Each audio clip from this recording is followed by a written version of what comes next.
Everyone, आपका स्वागत है मेरे चैनल फुजोशी में। आप लोग कैसे हैं? आई होप कि आप लोग ठीक होंगे। तो चलिए हम अपनी स्टोरी की स्टार्टिंग करते हैं। यहाँ पे हमें ईबो और जान को दिखाया जाता है जो कि अब अपनी पार्टी में पहुंच चुके थे। वहां पहुंचकर जान सभी से मिलता है। जब जान के कलीग और उसके बिजनेस पार्टनर ईबो को देखते हैं तो वो बस देखते ही रह जाते क्योंकि ईबो सच्ची में बहुत ब्यूटीफुल था।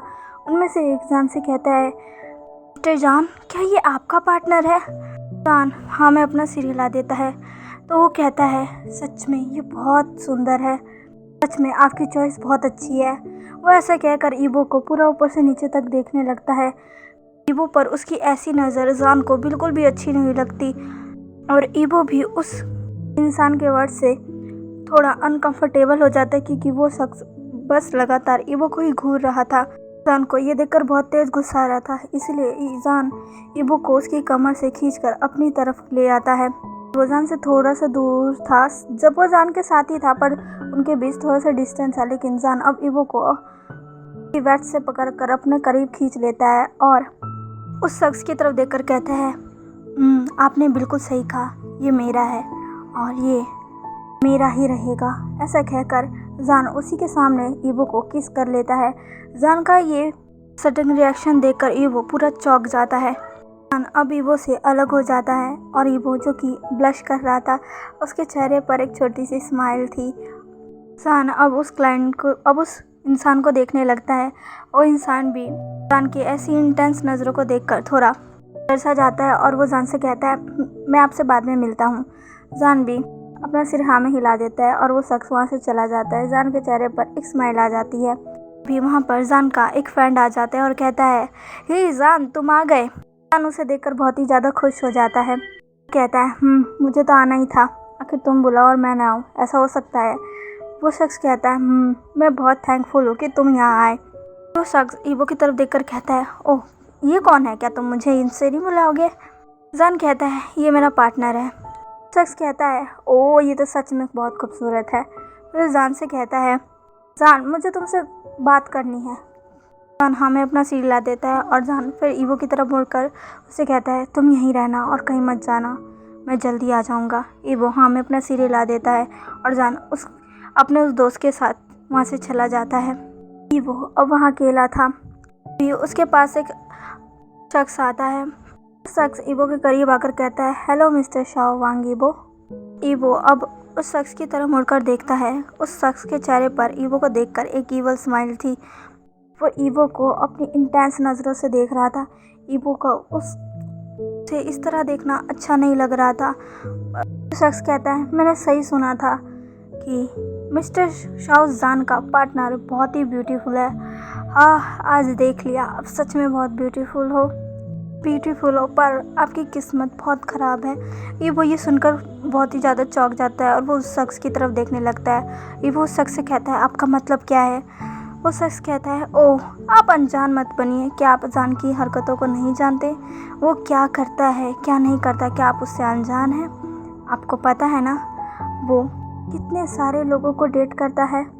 उसके लिए तो लोग बस एक खिलौने की तरह है जिनको वो यूज़ करता है और फिर वो उसके वो लोग कहाँ जाते हैं किसी को भी नहीं पता नहीं वो आपको कब तक रखेगा। कहकर वो हंसता है। ईबो को उस पर बहुत ही तेज़ गुस्सा आता है। ईबो कहता है, मिस्टर प्लीज़ तमीज़ से बात करिए, आपको बात करने की तमीज़ नहीं है? उस कहता है, मुझे तो बात करने की बहुत अच्छी तमीज़ है और मैं आपको बता सकता हूँ कि मैं कितना तमीज़दार हूँ। ऐसा कहकर वो ईबो के पास आने लगता है। ईबो कहता है, दूर रहिए मुझसे, मेरे पास मत आइए। कहता है, ओ कम ऑन मिस्टर वांग, आपको क्या लगता है आपका वो सो कॉल्ड हस्बैंड हमेशा आपको अपने साथ रखेगा? कभी नहीं। देखना वो एक दिन आपको धक्के मार कर निकाल देगा।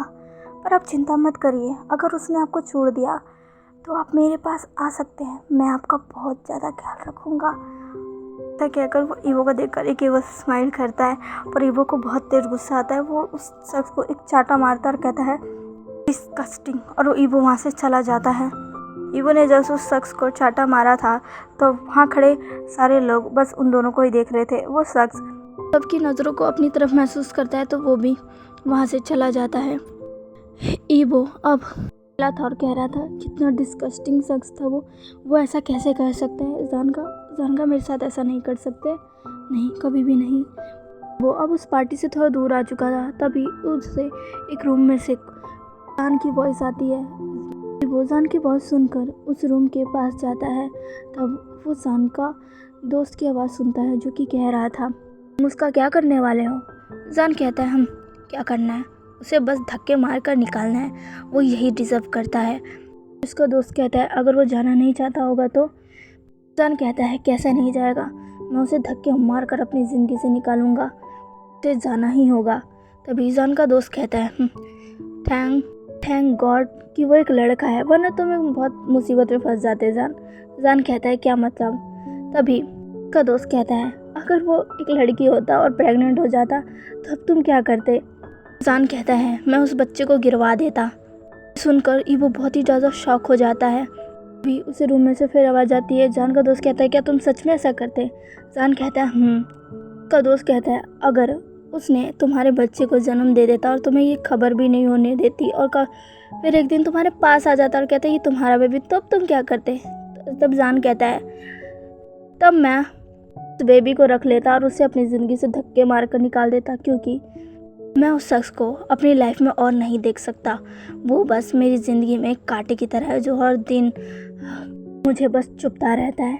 अब मैं जल्दी से ही जल्द उसे अपनी ज़िंदगी से निकाल दूंगा। ये सुनकर ईवो हार्ट ब्रोकन हो जाता है, उसका दिल बहुत मिलियन पीसेस में बढ़ जाता है। ईवो की आंखों से कंटिन्यूसली आंसू निकल रहे थे। ईवो मन में कहता है, जानका मैं कभी सोच नहीं सकता था कि आप मेरे बारे में ऐसा सोचते हो। जानका, आप हम दोनों की निशानी को ख़त्म कर देना चाहते हो। जानका, मैं कभी नहीं सोच सकता था कि आप ऐसा करोगे। जानका, आपको उससे प्रॉब्लम थी, पर इस बच्चे से क्या। जानका, मैं आपको ऐसा नहीं करने दूंगा। जानका, नहीं करने दूंगा। ऐसा कहकर ईवो वहाँ से भाग जाता है। ईवो उस मेंशन से ही निकल जाता है और भागते भागते बहुत दूर तक चला जाता है। वो एक बस स्टेशन के पास ही खड़ा हो जाता है। उस बस स्टेशन पर बैठकर बहुत देर तक रोता है और कहता है, नहीं, क्यों मेरे साथ ही क्यों। नहीं, ऐसा नहीं हो सकता। मैं अपने बच्चे के साथ कुछ नहीं होने दूंगा, कुछ भी नहीं होने दूंगा। ईवो अब जल्दी से किसी को कॉल मिलाता है और कहता है, प्लीज़ तुम यहाँ आ जाओ, मुझे ले जाओ, प्लीज़ यहाँ आ जाओ। तभी उनके दूसरे तरफ आवाज़ आती है, ईवो चिंता मत करो, मैं जल्दी आ रहा हूँ। तभी फोन कट हो जाता है। हाँ, हमें प्रेजेंट का सीन दिखाया जाता है जहाँ ईवो कहता है, इसीलिए मैं चला आया था। मैंने उस वक्त को कॉल किया था जो कि लूसी के डैड हैं, वो मुझे लेने आए थे। उसके बाद हाई कौन से मिला जिसने मुझे इटली भेज दिया और वहाँ जाकर मैंने अपनी बेटी को जन्म दिया और फिर अपना करियर स्टार्ट किया और ये कोशिश की कि मैं दोबारा उस ज़िंदगी में ना लौटूं, क्योंकि मैं जानता था अगर मैं लौटूंगा तो जानका मुझसे मेरी बेटी को छीन लेंगे और मैं ऐसा नहीं चाहता था, कभी भी नहीं। मैं जाना भी नहीं चाहता था, लेकिन उस दिन वो बात सुनकर मेरा दिल बहुत टूट गया था। ऐसे कहकर वो ईवो रोने लगता है। तभी वो लेडी ईवो को हक कर लेती है। लेडी कोई और नहीं बल्कि जान की मॉम थी और वो कोई और नहीं बल्कि जान का डैड ही था। उन दोनों की आंखों में भी आंसू थे। जान का डैड बोलता है, ईवो तुम्हें एक बार हमसे तो बात करनी चाहिए थी ना। वो कहता है, मुझे माफ़ कर दीजिएगा डैड, पर मैं उस समय कुछ भी नहीं सोच पा रहा था। मैं बस चला जाना चाहता था जानका की ज़िंदगी से पूरा दूर। अगर मैं आप दोनों से भी कांटेक्ट करता तो उन्हें पता चल जाता, इसीलिए मैंने नहीं किया। भी जान की मॉम कहती है, कोई बात नहीं, वो हम तुमसे नाराज़ नहीं हैं, तुम भी मजबूर थे, तुम्हारी भी कोई गलती नहीं है। ईवो के आंसुओं को पोंछती है। जान की मॉम हाईक्वान और लूसी को देखकर कहती है, तुम दोनों का शुक्रिया हमारे ईवो का इतना ख्याल रखने के लिए। हाईक्वान कहता है, इसमें शुक्रिया की क्या बात है, ईवो हमारा दोस्त है, वो मेरे छोटे भाई की तरह है और मैं अपने छोटे भाई को कुछ भी नहीं होने दे सकता। ईवो तब जान की मॉम से पूछता है, मॉम आपको कैसे पता मेरी प्रेगनेंसी के बारे में, और डैड आपको कैसे पता चला कि मैं वापस आ गया हूँ। अभी जान की मॉम कहती है, इबो मुझे हमेशा से पता था कि तुम प्रेग्नेंट हो सकते हो। इबो कहता है क्या? जान की मम कहती है तुम्हारी मम ने मुझे बहुत पहले ही बताया था, लेकिन तुम्हारी मम तुम्हें इसलिए नहीं बताना चाहती थी क्योंकि तुम्हें कोई टेंशन नहीं देना चाहती थी, तुम्हें ये फील नहीं करवाना चाहती थी कि तुम सबसे अलग हो। वो चाहती थी कि तुम एक नॉर्मल बच्चे की तरह ही जियो और जब सही वक्त आएगा तभी वो तुम्हें बता देंगी, पर उससे पहले ही वो से कहकर जान की मम चुप हो गई। तभी वो पूछता है फिर मम आपने मुझे क्यों नहीं बताया? तभी जान की मम कहती है मैं तुम्हें बताना चाहती थी पर मौका ही नहीं मिला और फिर बाद में तुम ही ले गए। वो जान के डैड से पूछता है अच्छा डैड आपको मेरे बारे में कैसे पता चला? जान के डैड कहते हैं ईयर की वजह से। वो शॉक होकर पूछता है क्या ईयर की वजह से? के डैड कहते हैं जब जान मुझसे मिलने आया था उससे पहले ईयर मुझसे मिलने आई थी, उसे देखकर मैं शॉक हो गया था कि वो बिल्कुल जान की तरह लग रही थी जैसा जान बचपन में लग दिखता था। दोनों के वहाँ जाने के बाद मैंने अपने स्पाई से ईयर के बारे में पता लगवाया, फिर मुझे उससे ही तुम्हारे बारे में पता चला, फिर मैंने तुम्हारे बारे में सारी जानकारी हासिल की और फिर मैं शॉक हो गया। मुझे तुम पे गुस्सा भी आया था। फिर मैंने जान की मॉम को सारी बात बताई और उन्होंने कहा कि वो उसे मिलेगी। भी वो लेटर हमने तुम्हें भेजा और फिर हमने तुम्हें वहाँ उस पार्क में बुलाया। यहाँ से हमारा फ्लैशबैक स्टार्ट होता है। जब वो उस पार्क में गया था तब वो पीछे देख के जिसे शॉक हुआ था वो और कोई नहीं बल्कि जान की मॉम थी। जान की मॉम को ऐसे अपने पीछे इस तरह खड़े होकर देखकर ईवो पूरी तरीके से शॉक हो गया था। जान की मॉम ईवो के पास आती है और ईवो को एक खींच कर एक चाटा मारती है और कहती है तुम्हारी हिम्मत कैसी हुई हमें बिना बताए छोड़कर जाने की? आखिर क्या समझा है तुमने खुद को? ईवो वो अपने गाल पर हाथ रख लेता है, वो उसकी आंखें नम हो जाती है और वो जान की मॉम को देखकर कहता है मॉम। जान की मॉम अब ईवो को सीधा हक कर लेती है और कहती है तुम्हें मेरा एक बार भी ख्याल नहीं आया? तुमने एक बार भी मेरे बारे में नहीं सोचा? तुम मुझे छोड़कर चले गए? तुम ऐसा कैसे कर सकते हो ईवो, कैसे कर सकते हो? जान की मॉम की आंखों में आंसू आ गए थे कि वो भी अब जान की मॉम को हक कर बहुत ही ज़्यादा रोने लग गया था और कह रहा था मुझे माफ़ कर दीजिए, मुझे माफ़ कर दीजिए। अभी वो पूछता है पर मॉम आपको कैसे पता चला? उनकी मॉम कहती है मुझे कैसे पता चला ये सब छोड़ो, पहले मुझे ये बताओ तुम क्यों गए? तुम्हारी इतनी हिम्मत कैसे हो गई? तुम मुझे छोड़कर जाओगे? तुम अपने डैड को छोड़कर जाओगे जो कि रानी जब से तुम गए हो तब से कितने ज़्यादा टेंशन में, उनकी कितनी ज़्यादा हालत ख़राब हो गई है। वो हॉस्पिटल में भर्ती है, तुम्हें पता भी है? ये वो शौक हो जाता और कहते क्या वो हॉस्पिटल में है? शौक को याद आता हाँ जान ने उसे बताया था कि वो हॉस्पिटल में है। तभी वो पूछते मॉम क्या डैड ठीक है?